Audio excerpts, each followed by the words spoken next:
When I spoke to Richard about giving a talk, he and I thought about this particular one. Uh, he was a little uneasy because of the uncertainty about the future of so many things, particularly COVID-19. But to me, that seemed to be even an even better reason for giving this talk. And the fact that there's over 300 people already booked in is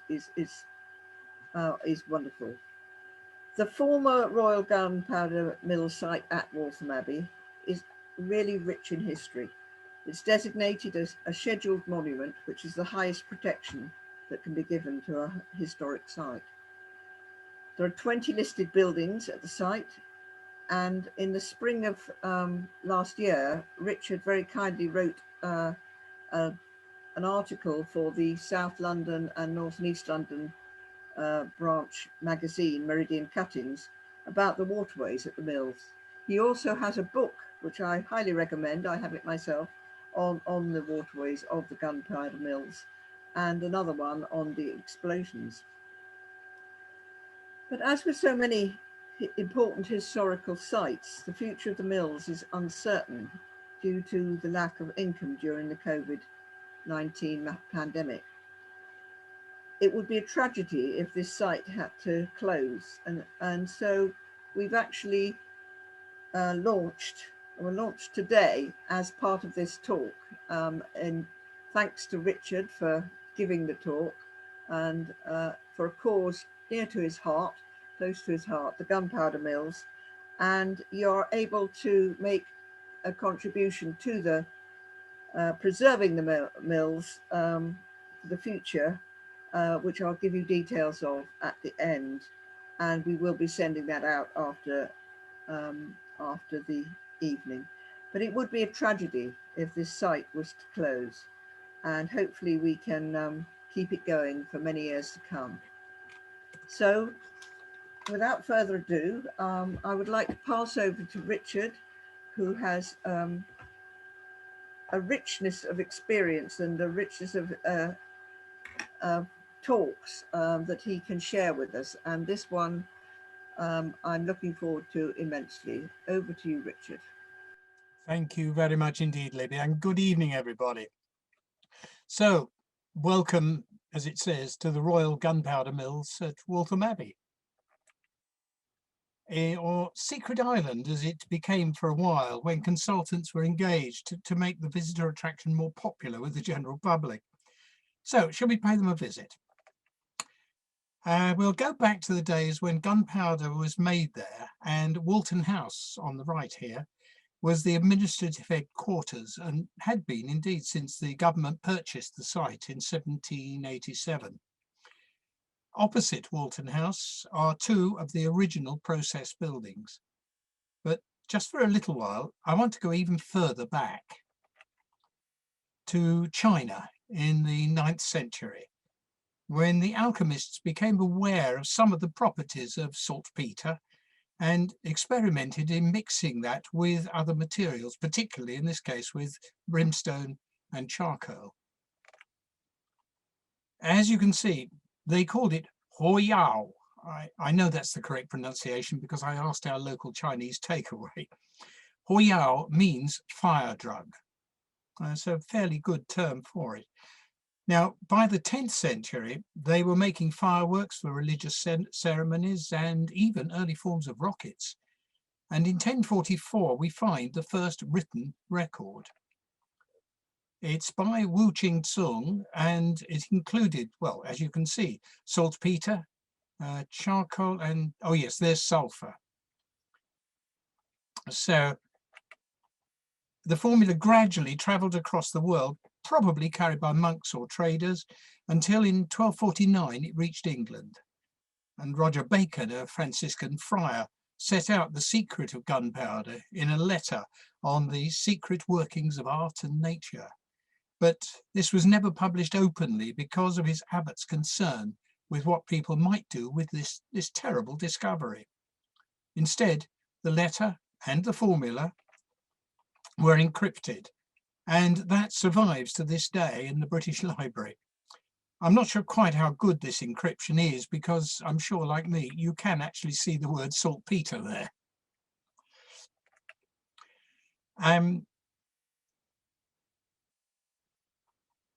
This is the first illustration of a gun in a German manuscript of 1326.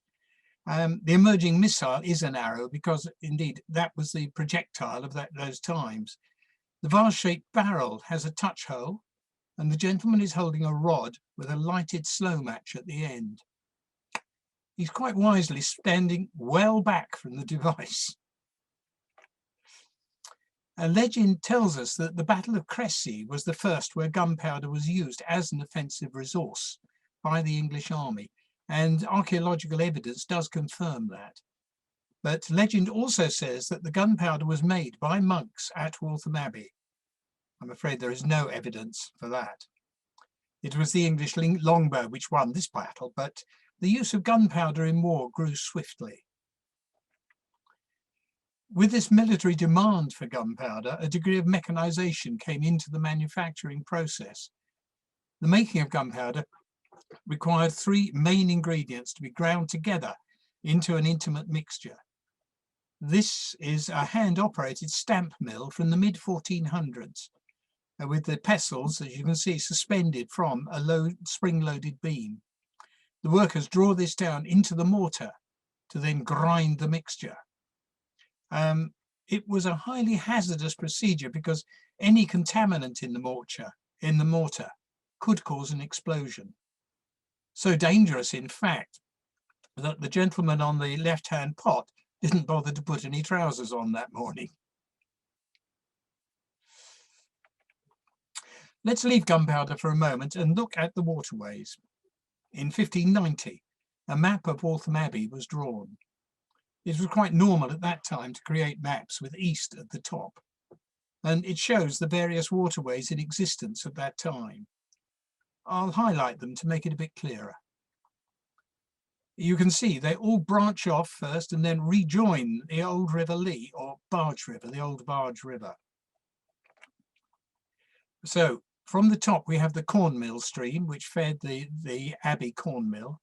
We have the Barge River, the old River Lee. We have the Millhead stream, built by monks at some time in the dim and distant, and the Horsemill stream, partly a natural one. On the millhead is shown a fulling mill. This was soon to be converted to an oil mill, and then, within 60 years, a powder mill, which eventually used the middle two channels to power the manufacture and transport the raw materials around the site. It has been suggested that the powder for the gunpowder plot in 1605 was bought from Waltham Abbey. I think it very unlikely, despite the fact that the plotters knew the area and had meetings at Whitewebb's in Enfield. But it is still a little too early for Waltham Abbey. Let's move on about 50 years. This is Thomas Fuller, the curate of Waltham Abbey, and he wrote a book which was published a year after his death in 1661. And in that book, the Worthies of England at the bottom of the page here, it is questionable whether the making of gunpowder be more profitable or more dangerous. The mills in my parish having been 5 times blown up within 7 years, but, blessed be God, without the loss of any one man's life. But this record didn't last very much longer. Here's a page from the Waltham Abbey Burial Register from October 1665. Thomas Guttridge, killed with a powder mill on the 4th day. And Edward Simons, carpenter, so killed on the 5th day. And this was the time of the plague, but here the cause of death was so unusual that it was noted in the register. Soon after this, we begin to find legal documents referring to Samuel Hudson as the proprietor of gunpowder mills at Waltham Abbey. By 1735, when this was drawn, Hudson's mills had passed to John Walton, and these powder mills at Waltham Abbey were already known as the largest and completest gunpowder mills in Britain. All the buildings are numbered, and identified at the top of the drawing. The stream running through the middle from left to right is the Millhead stream, which provided the flow to drive the water wheels, which powered the machinery, which made the powder.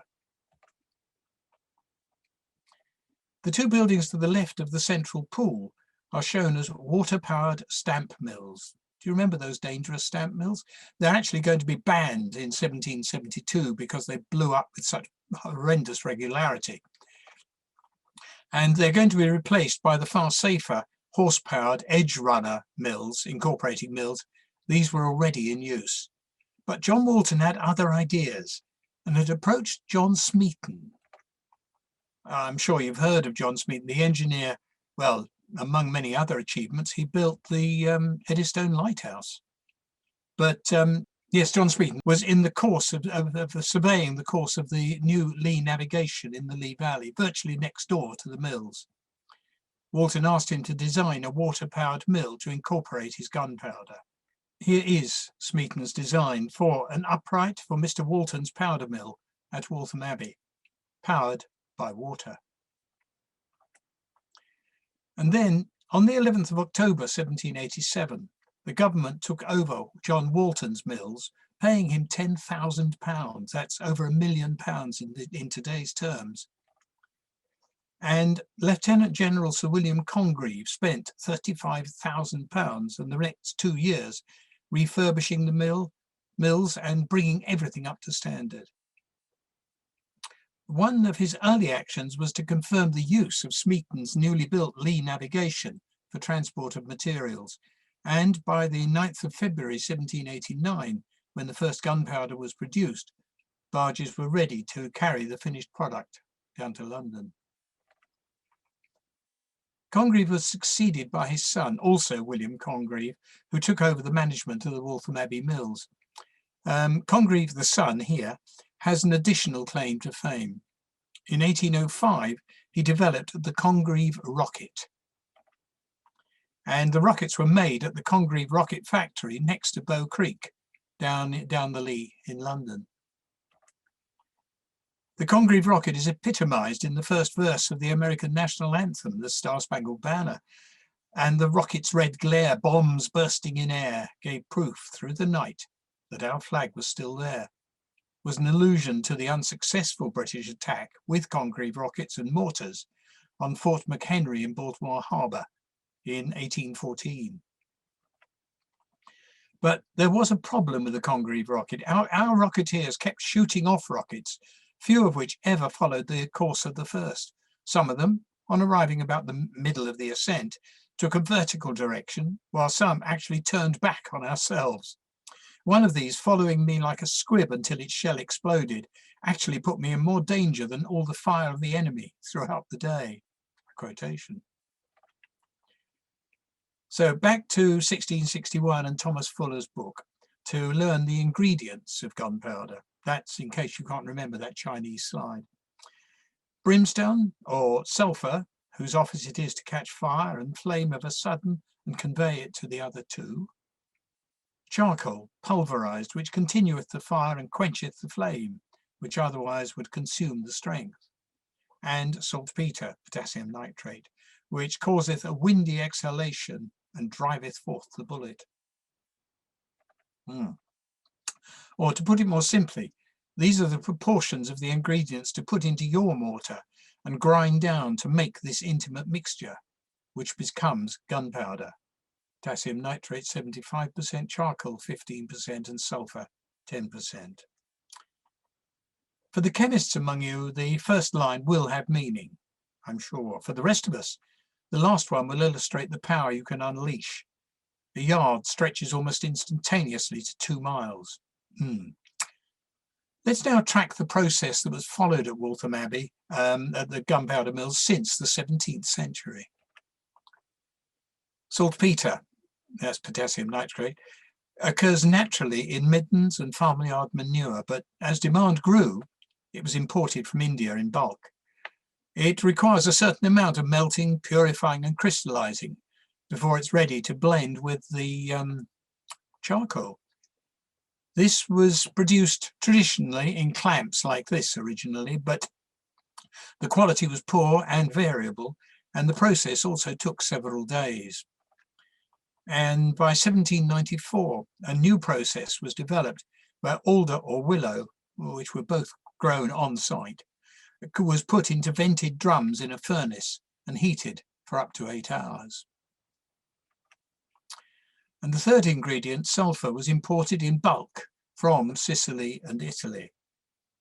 This is an extract from a Victorian magazine where journalists were taken on a tour of the mills.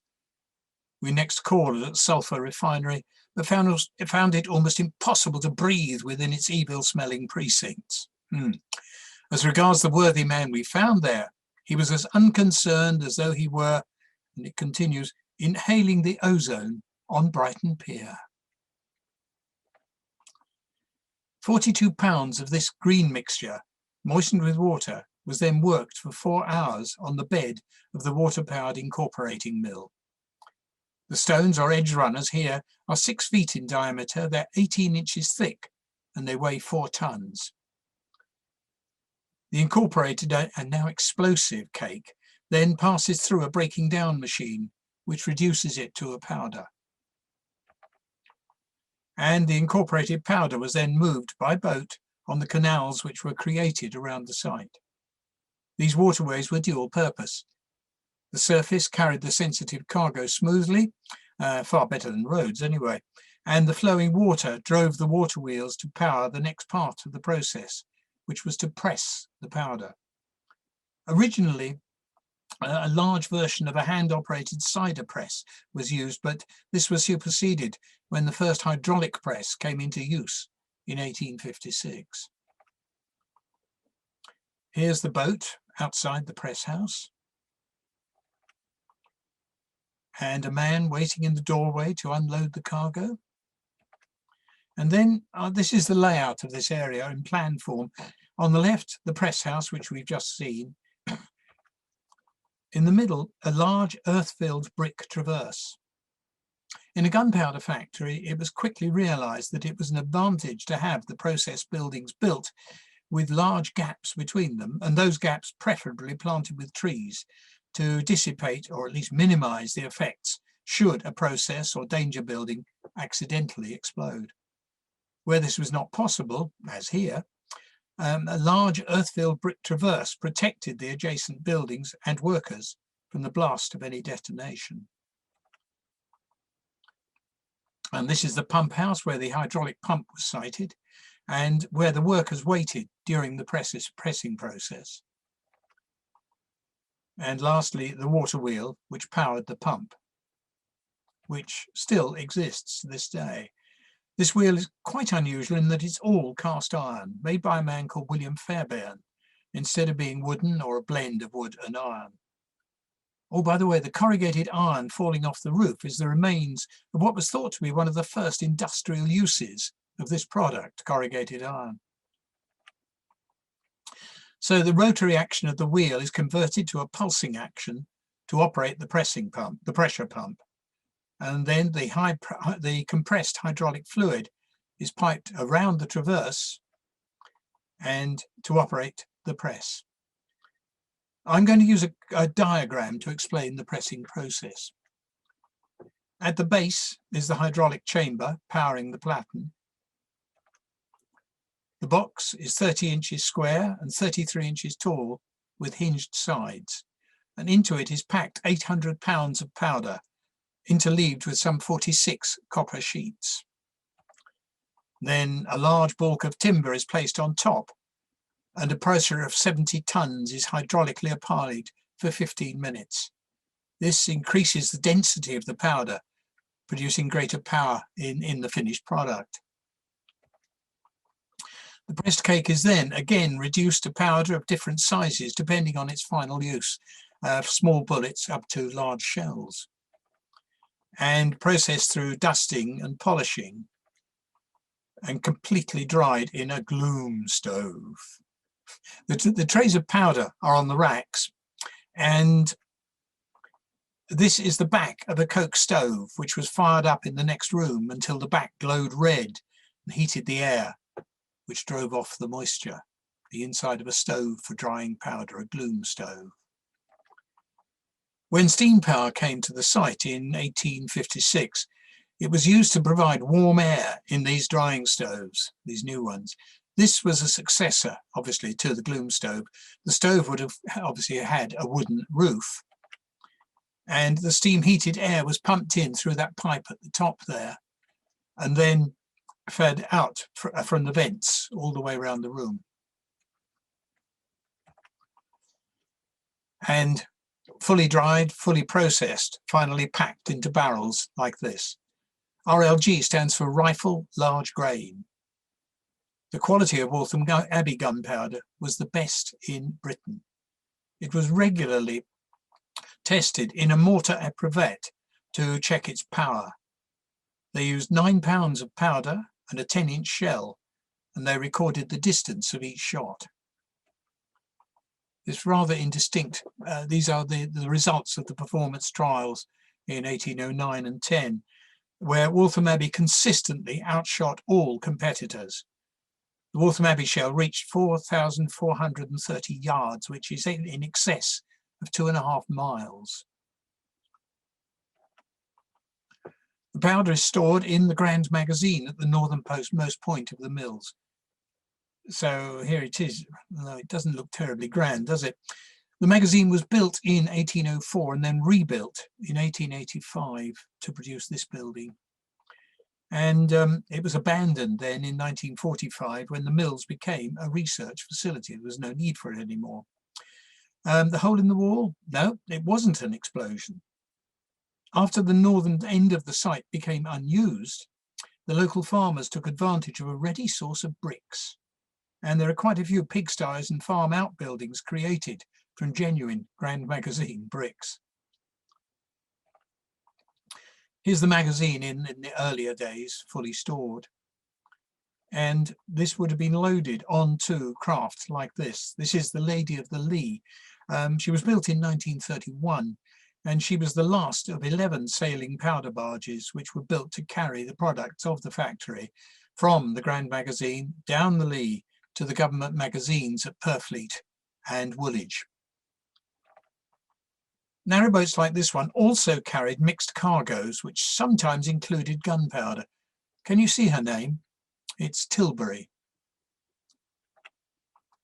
It's 5 o'clock in the morning on Friday, the 2nd of October, 1874. We're at Macclesfield Bridge on Avenue Road in Regent's Park. The steam tug Ready, with 5 narrowboats in tow, the Jane, the Dee, the Tilbury, the Limehouse, and the Hawkesbury, is approaching. As the Tilbury passed under the bridge,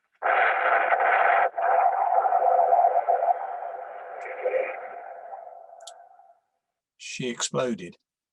The crew of 3 men died instantly, but incredibly, they were the only fatalities. The accident was investigated by the Chief Inspector of Explosives, Colonel Vivian Magendi, who found that her cargo had included 5 tons of gunpowder and 2 barrels of petroleum. Not perhaps the wisest mix of cargo. One of the barrels was suspected to be leaking, and the fumes gradually filled under the covers and then were ignited by the cabin lamp. This photograph was taken about 40 minutes after the explosion, with the wreckage of the bridge and the cast iron columns tumbled around like 9-pins.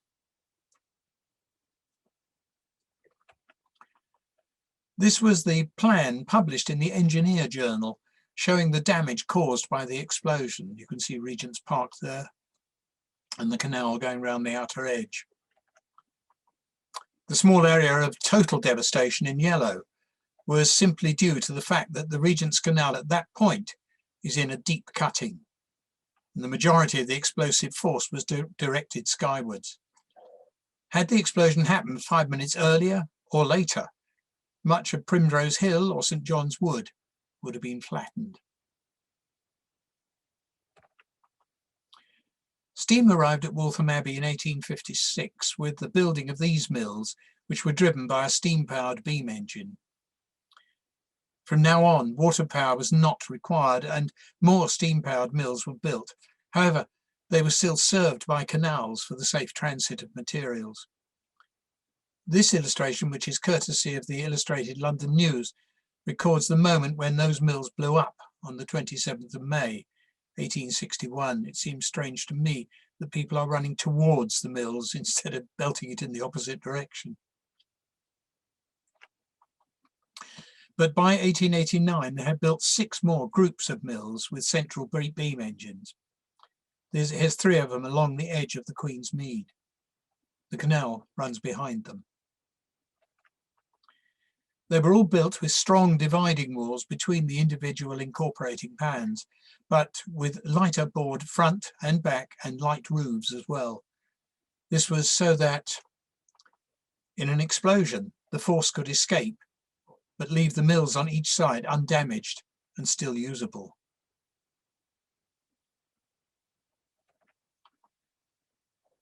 Health and safety was taken seriously at the mills. Snap searches were carried out each day as you arrived for work. And if any form of combustible was found on you, say cigarettes or tobacco or matches, you were sent home and you didn't come back. You lost your job. Workers in danger buildings were provided with special clothing with bone buttons and without pockets. And if you entered a danger building, you stepped over a red board. You had to put on clean footwear. This illustration actually is a fine example of class distinction, I think. The manual worker wore a cloth cap, the foreman a bowler, and the director in the background sported a top hat. But the rules applied to everyone. If you took grit on your shoes into a danger building, there was always a risk.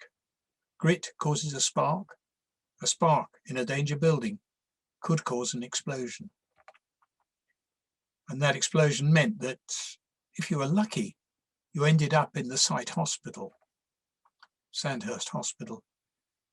If you were unlucky, you joined Thomas Gutteridge and Edward Simons in Waltham Abbey churchyard. Every death is tragic, but to put this in perspective, there was an average interval of 3.5 years between each of the 83 fatal accidents in the 280 years of explosive manufacture at Waltham Abbey. This is a record which will stand comparison, I think, with industries handling far safer materials. An example, in the construction industry in 5 recent years, there was an average of 38 fatal accidents every year.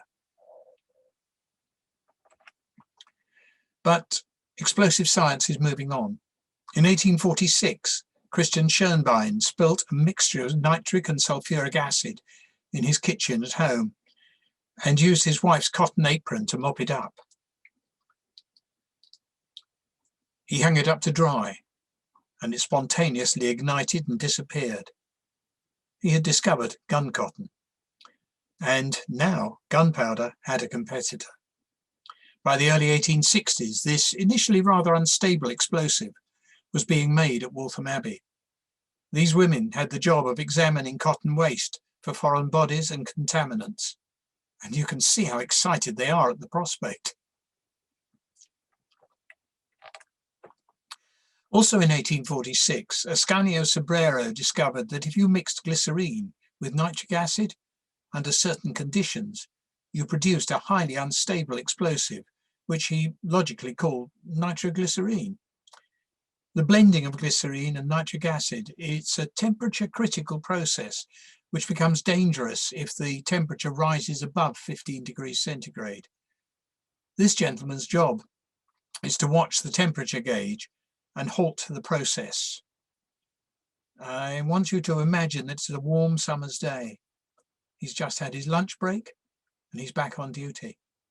And staring at the dial, his eyelids droop and a gentle snore. But it never happened. His stool has only got one leg, an early example of health and safety.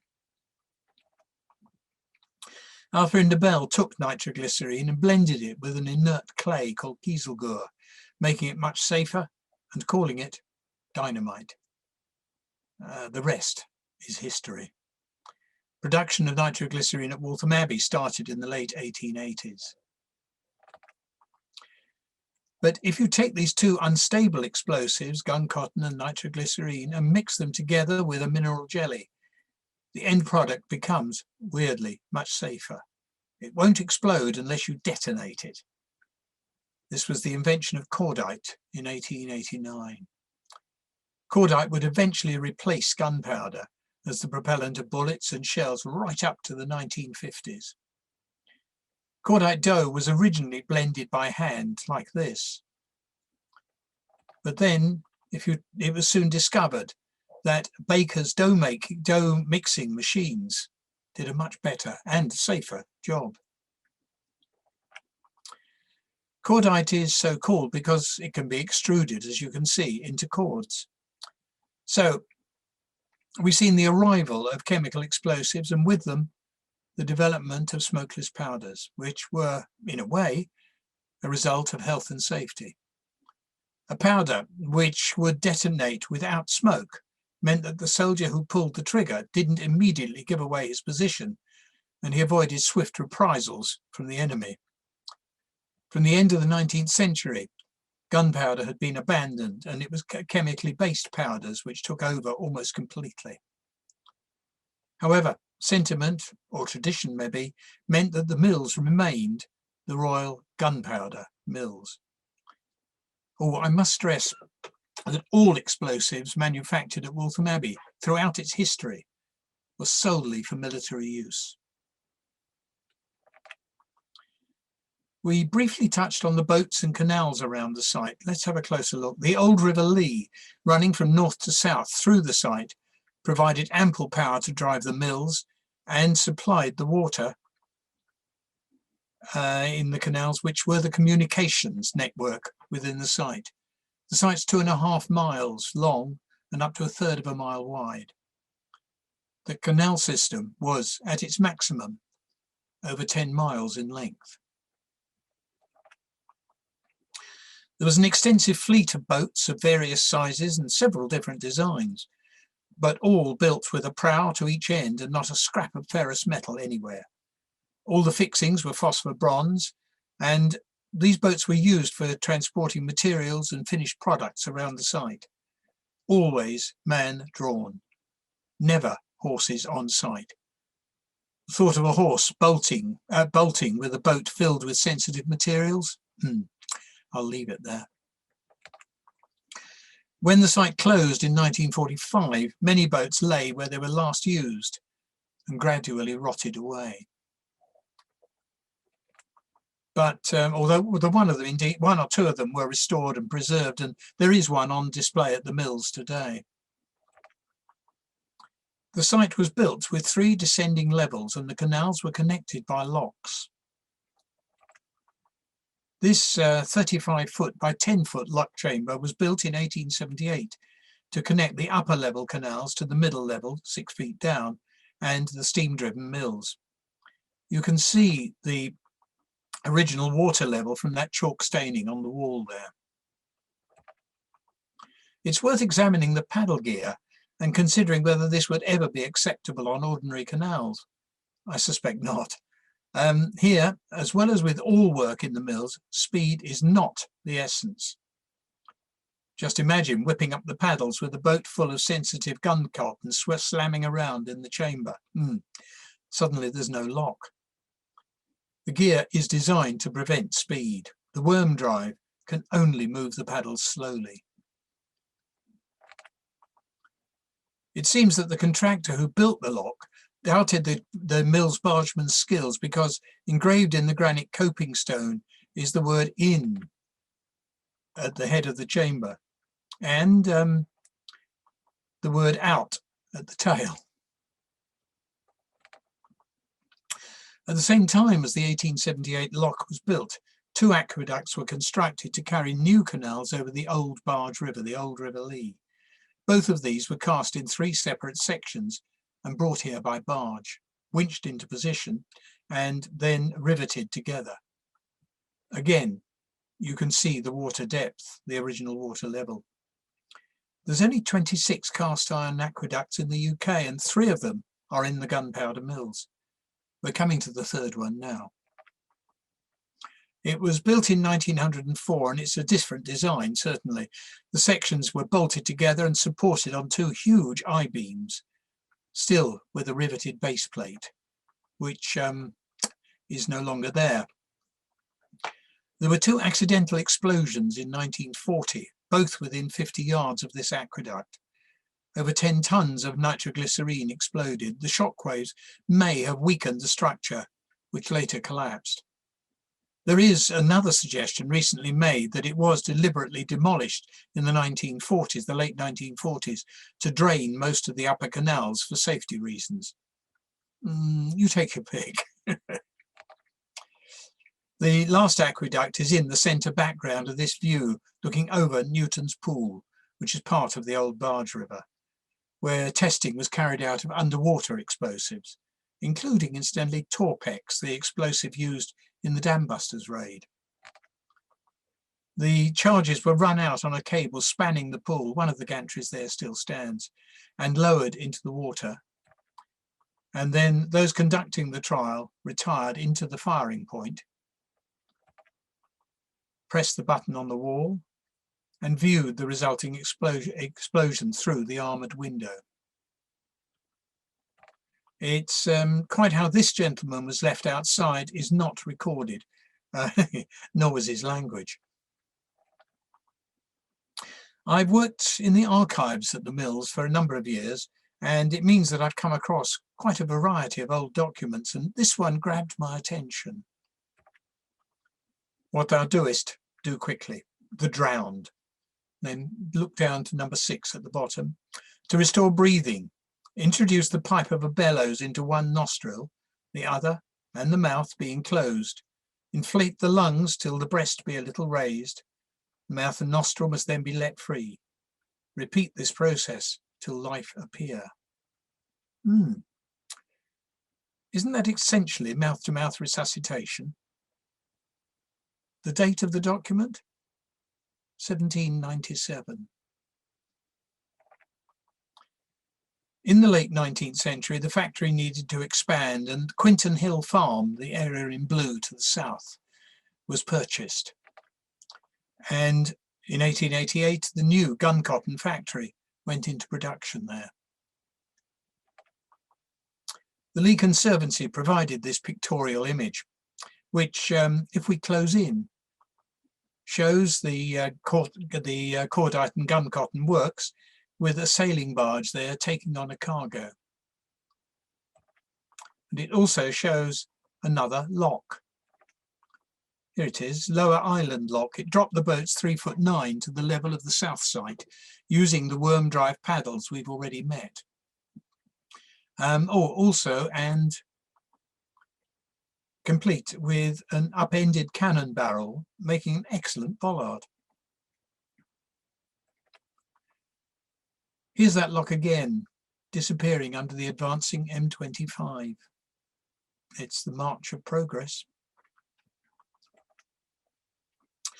I've put this one in for the railway enthusiasts because there was an extensive narrow gauge railway system which gradually superseded the waterways, serving the more recently built areas of the mills.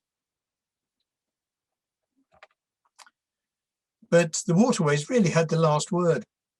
One last aqueduct built in 1940. No elegant cast iron in wartime, just 5 pipes laid on the bed of the old Barge River and a concrete channel cast over the top. Do you remember the drying stove? Now gun cotton made on the south side was transported by boat in a wet condition. It was much safer that way, and dried here in the stoves on the north side. The Grand Nitrator, also on the north side, was erected in 1898 following the success of the nitroglycerine plant, which was created on the south side. And looking down in from the top, you can see the pool into which the mixture was dumped if it became dangerously warm. And outside, the pool that the contaminated water drained into. and this was regularly decontaminated by chucking in a small stick of dynamite to set off any nitroglycerine that had accumulated there. Then a network of railways started probably in about the 1850s, in addition to the canal system, but also provided that smooth ride. And initially they used these hand-propelled trucks. But mechanisation came soon. One development early in the First World War was this tractor powered by an Edison storage battery in 1916. I suppose that's a promise of things to come. But anyway, notice the two women and the young man. By 1917, there were 5,000 employees, and over half of them were women. Although, indeed, the supervisory staff were still all men. This delightful photograph captures a fashion parade of the varied safety uniforms worn by the women.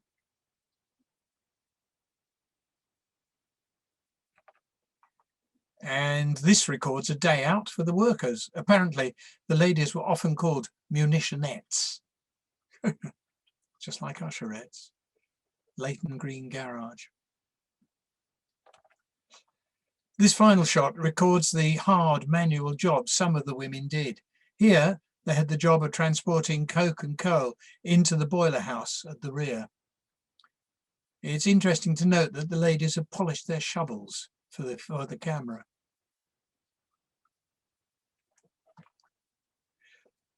Between the wars, the factory produced cordite, but in the 1940s, production was transferred to other sites further away from the bombing range. However, the Luftwaffe knew of the existence of the factory, and 3 bombs actually landed on it during the war. This aerial photo was found in the Luftwaffe records after the war.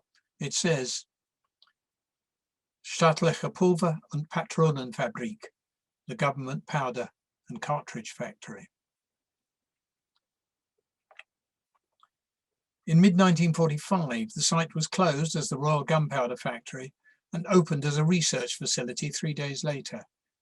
It went through a number of names, but for much of the time, it was the Explosives Research and Development Establishment. But then in 1977, the top secret research began to specialize in rocket propellant development. And the research into explosives and propellants, well, it naturally required test batches which needed trial and disposal. And so the burning ground became the site for this process. And it was a place for frequent bangs and clouds of smoke. But the research led to propellants for, well, for one, the Martin Baker ejection seat, so that saved many pilots' lives. And missiles of all sizes, from small ground-to-air rockets to the massive Blue Streak ICBM. Intercontinental Ballistic Missile, I think, if I remember correctly.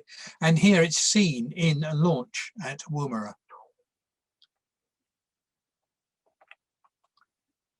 There is an exhibition of rockets on the site, and here is a high-altitude petrol research rocket, which greets you as you enter the site. One of the first things you see. In 1991, the Waltham Abbey gunpowder mills finally closed, and work was transferred to all other sites.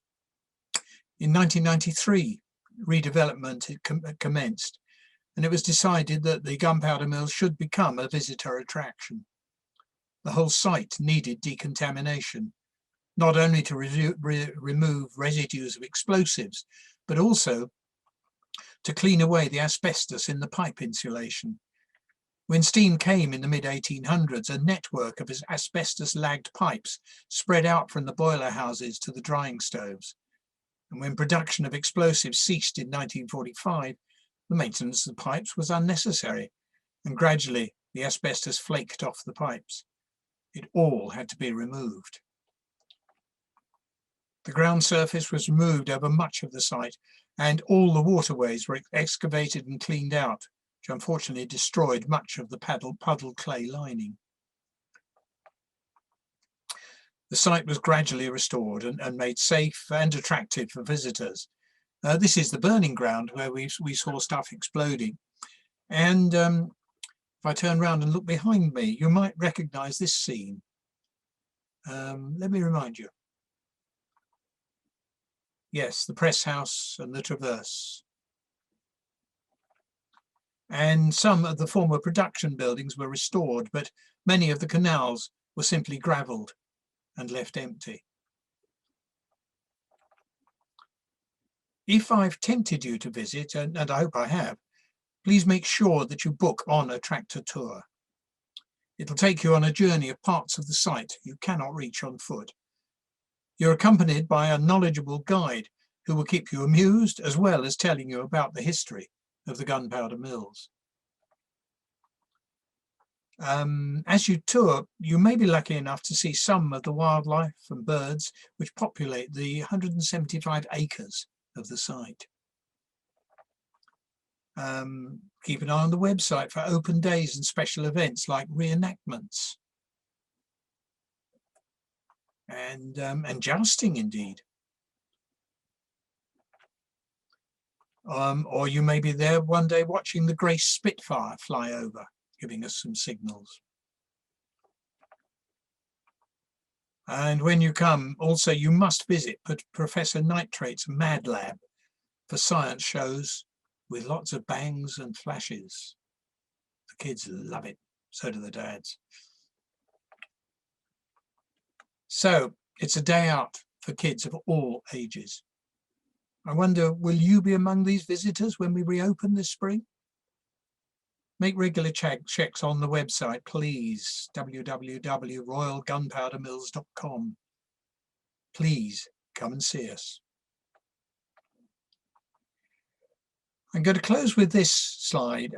As I said, the powder at Waltham Abbey was for military use only, but we don't know if we made the powder for this gun. It's a muzzle-loading haversack 5-pounder. It was demonstrated at the coronation of King Ferdinand I as the new King of Bohemia. And as you can see, one man, Francesco, wore the gun, and his colleague Alberto, standing on a stool, primed and loaded the weapon with one hand while carrying a lighted slow match in the other. I understand there was a degree of concern in the royal box when Francesco bowed to his new ruler. I'll go back just one slide and leave you just looking at the mills when there were lots of people there. Thank you so much. Well, a huge thank you to Richard for that fascinating talk. I thoroughly enjoyed it, and I'm sure everybody else has as well. So it's time for questions to Richard, and we've had a few in, but please put them in the Q&A rather than the chat. So the first one is from Mike. Did most of the output go to Weedon, Beck, Northants for storage? Because it was also on a canal. Yes, Weedon is on the canal, but not explosives from Waltham Abbey didn't go there. As I said, they were government and for military use only, and so they were taken to Woolwich and to Purfleet. Right. And then Colin asks, was the gunpowder made by Abbey clerics in the early days? No. By the time the gunpowder started to be made, the clerics were staying in the Abbey, and it was made by the gunpowder mill workers. Thank you. Richard says, you mentioned that material was compressed interspersed with copper sheets. I'm sorry, I missed that. You mentioned that material was compressed interspersed with copper sheets. Yes. But I don't remember copper in the chemical equation. What was it for? The copper sheets were simply to keep the powder, instead of compressing into one huge block, it was to provide it in layers so that when the pressing was done, the sheets could be lifted away separately and the powder brushed off them. there are one or two records of because of perhaps damp weather conditions, the whole thing solidified, and then it was necessary to actually use a chisel to separate the copper sheets and the powder. The chisel was made of bronze, so was the hammer for that matter. Right. The next message is or question is from Phil, and Phil is the person who wrote to me to say one of his ancestors, John Newland, died in the explosion of 1843. I know that Richard's got further information from you when we put for you. But but Phil's question now is, what role did the Corning House play in the process? The Corning House was one of the processes before the drying, after the pressing, and again it was to, I suppose, I'm tempted to say purify, but that's the wrong word. To produce a clean powder. Any contaminant in the powder, of course, reduced the power, and they certainly didn't want that at Waltham Abbey. Certainly not, no. Ken is asking, is the site normally open every day or just on selected days? It's only open at the moment on selected days. Regretfully, it's impossible to have it open all the time. They do try and stay open during school holidays, but the best thing to do is just keep an eye on the website, and all the openings will be publicised there, as also indeed the special open days as well. Thank you. Oh, another question here. How secret, this is from Hugh, how secret was the site? How secret was it? Very. Some of the work, I mean, all the work that was done there was highly confidential, highly secret. And everyone was under the Official Secrets Act. So there was no discussion. And indeed, the staff records, it was so secret that those from, I think, about 1850 onwards, all the staff records were sent to the Ministry of Defence, and we haven't been able to track anything down. So whilst we do know something about the early workers at the mills, certainly those for the bulk of the time of production there, we have no personal records at all. Sorry, folks, if your father or grandfather or uncle or aunt even worked at the mills, we probably haven't got any details of them. Right. Philippa says, we saw one barge. Have any or many others or other types been conserved or restored? For example, the sailing barge. The sailing barge, no, there is only the one, Lady of the Lee, which is still extant and still racing indeed on the Thames. She lives at Faversham, and has been converted from a carrying barge to one with living accommodation aboard in the hold space. The other barges, the smaller ones used around the site for material transport, there is one on the site at the moment which is partially restored, simply to show the difference between the barge in the condition it had got to and a properly restored one. There are still around the site one or two, that one I photographed that I showed you, the bits of it are still to be seen, but there's now floating. Another question about gunpowder for other uses. Was this made mainly in the southeast, or were the factories all over the country? I'm sorry, I didn't understand. Was gunpowder for other uses made mainly in the southeast, or were there factories all over the country? Well, yes, simple answer. There were two government sites, Faversham and Waltham Abbey. Faversham disappeared, and that left Waltham Abbey as the only gunpowder mills, royal gunpowder mills, government ones. There were a number of private gunpowder sites, gunpowder factories, not only over the southeast, it was over a lot of the country. There is a book called Dangerous Energy, which does list all the known sites. You can probably get it through Amazon. It's quite expensive. It's about 40 quid, but it is an extremely interesting book. There's you mentioned Faversham just now, and there's Sue has sent a note in saying, I'm from Faversham. I noted the picture of the horse-powered mill was labelled Faversham, and we came a pretty close second in the distance of the measured shot. Yes. Would you like to make any comparisons, and would it be possible for you to have copies of those slides, also of Lady of the Lee, which is owned by a friend of mine?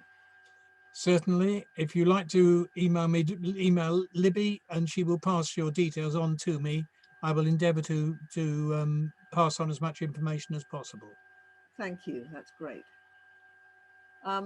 Ivor has said, we were interested to see a machine in the centre of the site made by, I don't know, it's Tangi or Tangi, another canal connection, as they had a large works on the BCN in Smethwick and supplied pumps for canals. Was this a cordite press?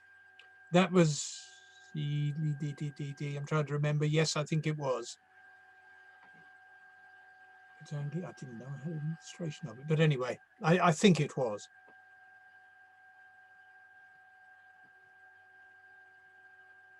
Right. I think this is something you possibly covered. It says, does the RGM archives have many records about the ordinary people who worked there over the years? Yes, that's something that I've already You'd already covered about. that one, Yes. hadn't you? But it's still worth trying if they're early enough. Excuse me one moment.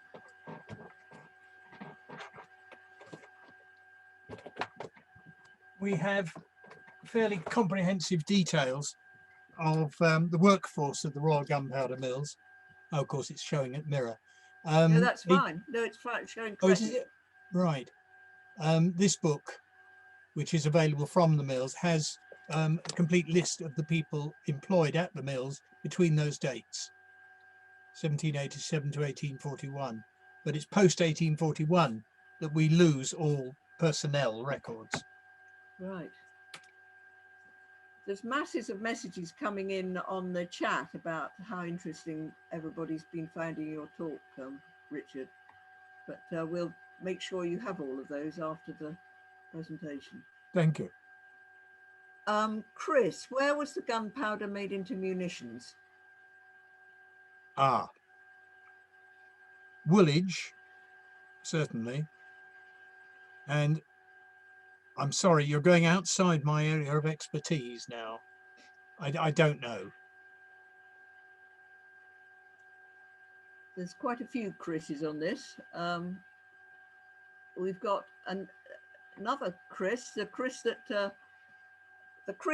from our editor of our Meridian and Cuttings. He says, are there any plans to restore the canals to water? Oh boy. That is quite a question. That's a dream, isn't it? Yes, it is. I mean, I must admit, when I first went on the site back in the early 90s, when they were starting to do the digging out, and I saw they were actually excavating the canals and you could see the edges, and oh, it was wonderful. I thought, great, this is marvelous. They've gone straight back to just being bush-filled tracks, most of them.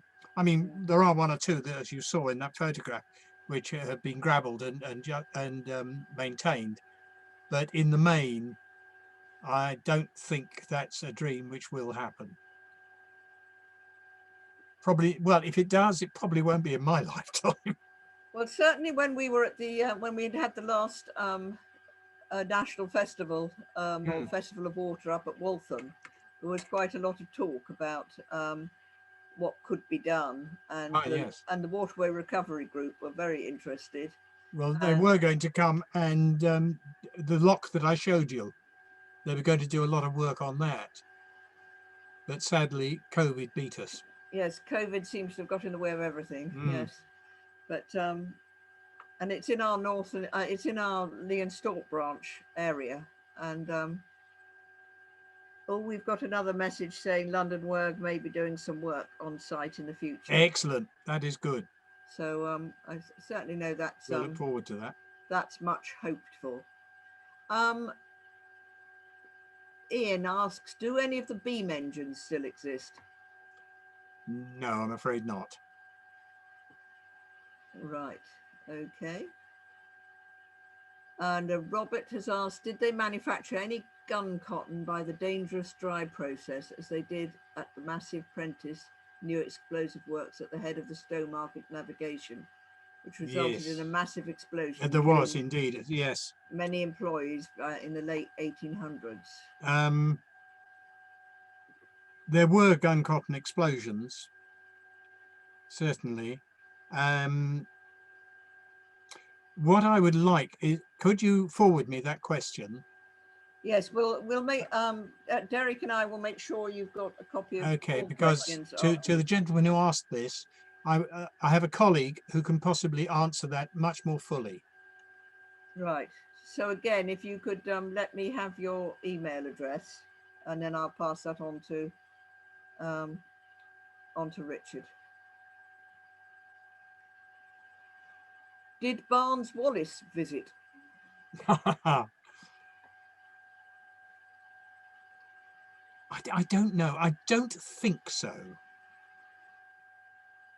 And if there are members of the friends of the mills who know better, I've got a feeling that I should get shot down over that one. But I don't think he did.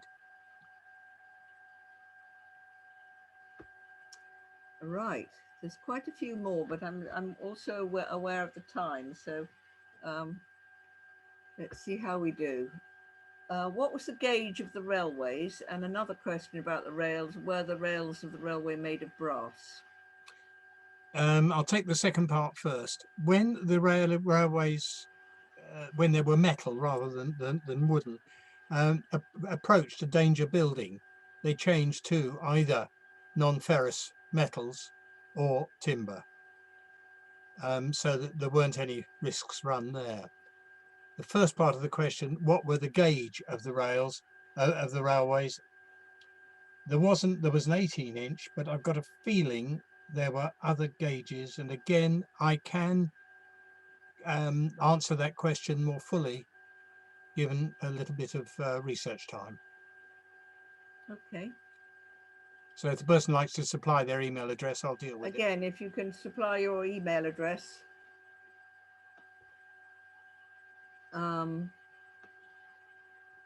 Someone's mentioning a dangerous energy book, one copy on eBay, £28. Could get on eBay or couldn't. No, saying that it is on eBay. Right. Was the production of explosives at Waltham Abbey a reason for siting munitions factories on the Lee as at Mabley Green in World War One? I'm sorry, I didn't catch all of that question. Was the production of explosives at Waltham Abbey a reason for siting munitions factories on the Lee as at Mabley Green in World War One? I'm sorry, I'm going to say pass on that one. I don't know the answer. I don't know. No, I don't know. Not to worry. Are you collecting voice memoirs of former personnel? Yes. A brief answer. A very brief answer, yes. The answer is yes. The archive department would be very interested. Right. Was there a vehicle used to transport propellant to Summerfield rocket site in Kidderminster? Ah. There was a lorry which used to transport either gun cotton or nitroglycerine. I've got a feeling it's actually still on site. And that it used to travel under escort. Yeah, I think when if you come down to the site and if you visit, I'm sure that one is still visible and still you can still see it. Right. Someone is Julius is asking, why were the mills finally closed? Ah. Now, there's different closures to talk about. The 1945 closure, when it turned into a research establishment, was I think there was just regression, and there were other sites making explosives, and they decided that a research site was more valuable, and so it turned out for the next 30 odd years, 40 years. The final closure back in the early 90s. Well, why do governments shut anything down? It's the work was transferred to other sites. Possibly it was finance. I really don't know. Okay. Sue has come back from Faversham saying we have numerous remnants of our old gunpowder history, both within the town, e.g. the Chart Mill, and at Orr, including the Orr Gunpowder Works Country Park. But our sites are much more scattered. Some Yes. buildings are being renovated as part of a housing development at Orr Lakes. We had a major commemoration of the 1916 explosion at Orr, which killed 106 people, plus another man who committed suicide afterwards. Well, there's a cheerful message. Jennifer's asking, are you not like like Bletchley, where the official silence was lifted after 50 years?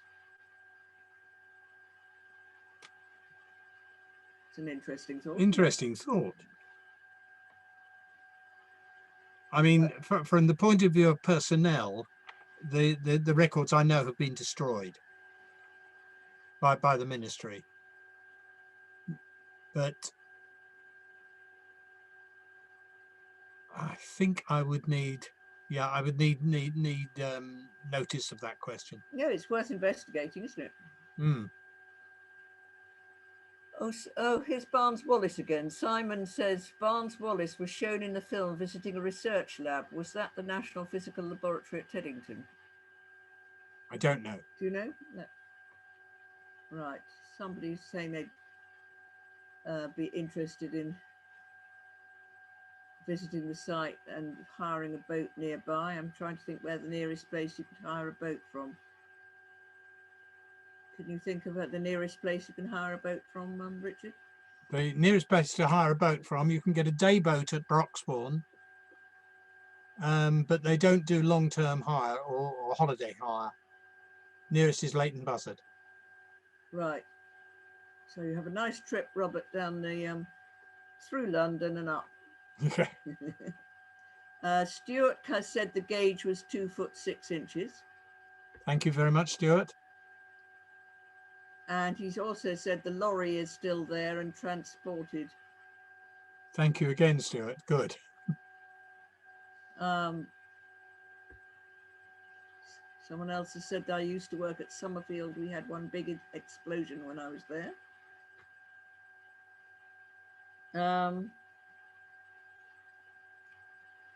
And finally, we've got Julius.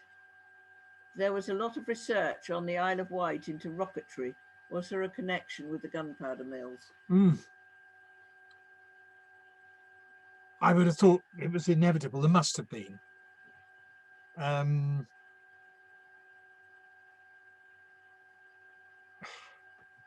No, it's another one.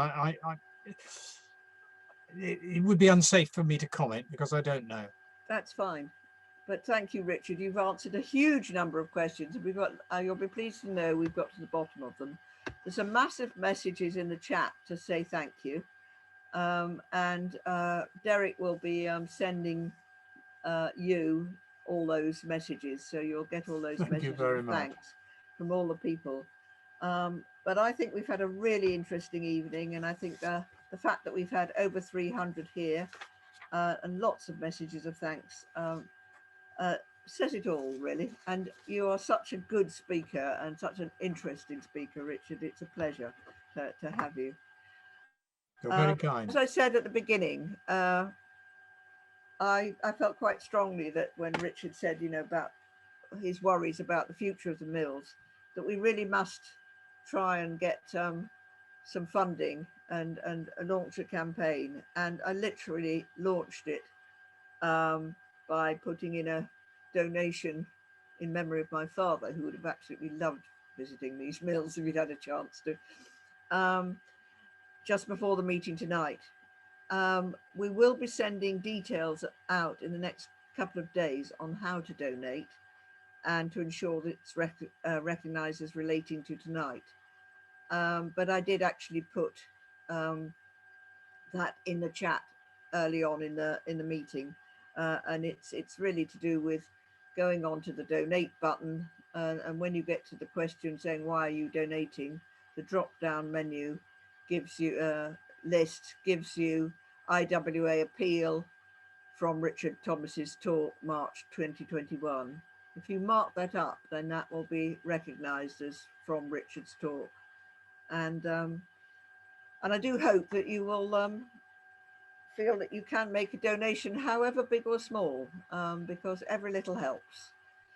So finally, Richard, thank you. I can't thank you enough for such a lovely evening, and the comments say it all. That everybody's found it really interesting. Lots of people want to go and visit, and your knowledge is always such a pleasure to listen to. So thank you very much. And thank you too. Thank you, Libby. Good night, everybody. Good night, everybody.